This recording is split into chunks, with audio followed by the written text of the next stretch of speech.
Hello and welcome to the PlayStation EU technical test for TERA.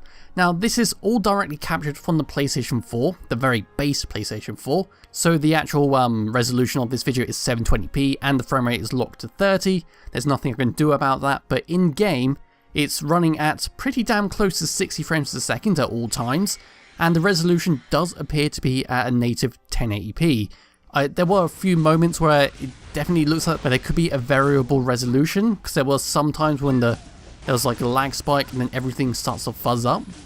But I can't be too sure about that because I have no proper way of actually testing that. I'm not playing any of this live, I'm just commentating over it, so if you're interested in how it performs, then you can just watch the video and get that. But if you want the minor details, then listen closely, because there is a few problems with this technical test that I really hope get ironed out. Well, it should get ironed out, because I mean it is a technical test.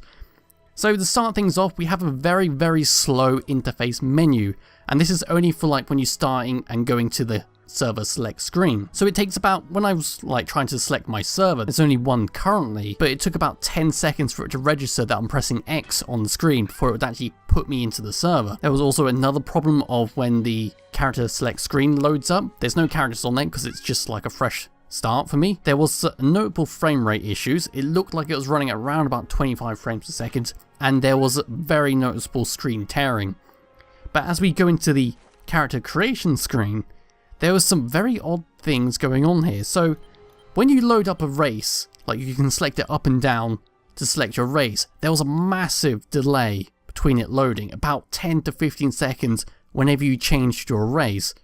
When you changed your class, however, like you selected your race and you change your class, it was only about 3-second delay, but that is a really weird bug going on.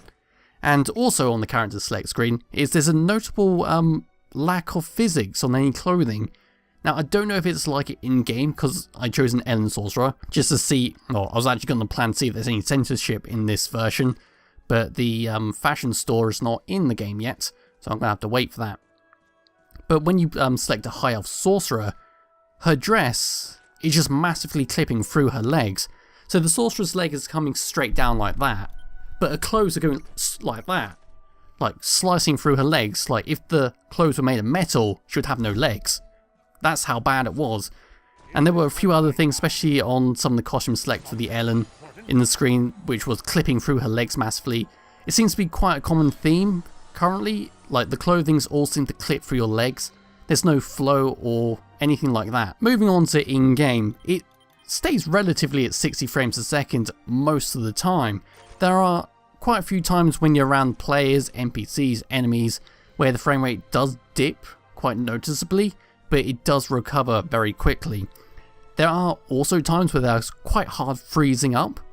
So what do I mean by freezing up? It's basically if you pause the video now and then unpause it, like very quickly within a few seconds, kind of like that, where it noticeably dips to like 1 frame per second, then recovers straight back up. There's also a problem, because I tried to load up all the menus. I was going to show you how to like all the different menus, but unfortunately I lost the save because the game crashed. And it crashed when I tried to load up the feats menu, which includes all the achievements.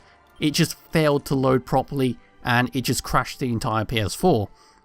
There's also notable screen tearing every now and again while you're out and about, specifically in combat. And there's also some screen tearing in cinematics. Sorry, I have to keep looking down here because I have a hell of a lot of notes on this, which I am going to submit to en masse eventually. And something very interesting also happened was, because I'm recording this using the share menu on PlayStation 4, so if you don't know like the PlayStation 4 thing, if you hold down the button called share, you can then start recording, take screenshots, live stream, etc. Pulling it up and then closing it causes the game to freeze for about 5 to 10 seconds, depending on how intense the location you are. Because I was in the area with a bunch of bears in it. You should know what I mean. I call them bears, they're not bears. But I closed the menu, and it took about, I think I counted 17 seconds before the game recovered, and then I got booted from the server because I just lost connection. Another thing is, hold on, I've got to change my page. Bringing up the PlayStation 4 dashboard has also does cause disconnects, which is a bit odd. I can understand what's happening because the game is trying to like pause itself. You can't pause an online game without interrupting the connection, so if you leave the PS4 dashboard open for too long, it just kicks you out. But that's all the negatives and all the bugs with this technical beta. Let's talk about some of the positive things. Now, as you can see down there on the bottom screen with my little action bar, you'll see there's a lot of lock symbols, but the actual spells are already on your bars, which I thought was pretty neat. So when you unlock your new spell, you don't have to worry about like putting it on your bar, where to put it. The game will just say, it's going here for now, and if you don't like it, you can change it. Another thing is, in combat, there's this very unique thing which I absolutely love, which would be great on PC. You can lock yourself to a target.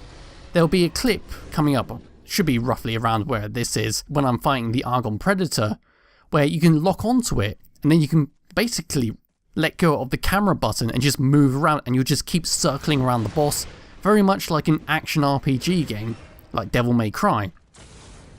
It's very, very useful for dodging and very useful for the actual controller handling, because then you can move around and use your spells without needing to use your camera that much.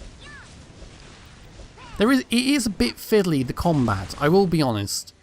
So you have to press L1 to bring up your second action bar, and like you let go to go back to your primary, but it does seem quite fiddly in combat. Some classes might be a bit of a struggle for some people.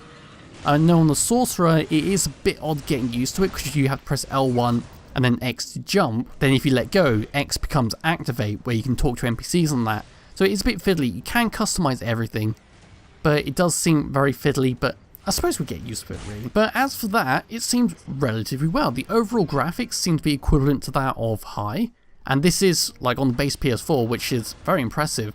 And the overall performance, ignoring some of these bugs in here, which of course will get ironed out, the performance is a hell of a lot better than PC. Even if I include all the bugs, all the lagging, all the freezing, when people load in, or there's a lot of things going on the screen, it still performs better than PC, which is, I don't know whether to laugh or cry at that, but yeah. So that's it currently for this little preview, little review, to keep you up to date on what's going on with this if you don't have access to it, or if you're just interested in how the PS4 is going to handle this game. And I'll be back with more content on the TERA technical beta for the PlayStation 4 some point soon, hopefully when the servers come back up. Bye bye!